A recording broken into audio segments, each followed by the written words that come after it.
ફરી એકવાર પ્રસૂતિથી પીડાતી મહિલાની વારે આવી દાંતીવાડાની 108 એમ્બ્યુલન્સ।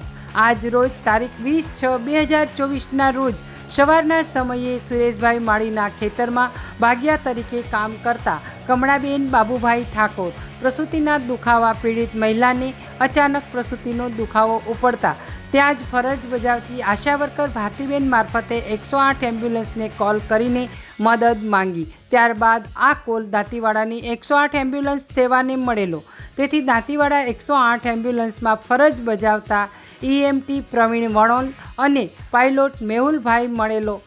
ત્યારબાદ આશા વર્કર ભારતીબેનને સગર્ભા વિશે જરૂરી માર્ગદર્શન આપીને કોલ મળતાની સાથે થોડા સમયની અંતરમાં પહોંચી ગયા। ત્યારબાદ ઘટના સ્થળ પર જોવા મળ્યું કે એક મહિલા નામે કમળાબેન બાબુભાઈને વાઘરોલ ગામના સુરેશભાઈ માળીના ઘરની આગળ રસ્તા ખૂબ જ પ્રસૂતિના દુઃખથી પીડાતી મહિલા સૂતી, જેને વધારે હલનચલન કરાય તેવી કન્ડિશન પણ ના હતી અને આ મહિલાને બ્લીડિંગ પણ ચાલુ થઈ ગયેલું હતું। તેથી 108માં ફરજ બજાવતા EMTએ આજુબાજુની 2-3 મહિલાના સપોર્ટથી દુઃખથી પીડિત મહિલાને પડદા વડે ઢાંકીને ઘટના સ્થળ પર એક મહિલાના મદદ આ પીડિત મહિલાને સમજાવીને આ દુઃખથી પીડિત મહિલાની સફળ પ્રસૂતિ કરાવી અને એક નવજીવન બાળકીનો જન્મ આપ્યો। આ મહિલાએ ત્યારબાદ 108ના ERCP ડૉક્ટરના માર્ગદર્શન હેઠળ મહિલાએ જરૂરી દવાઓ આપીને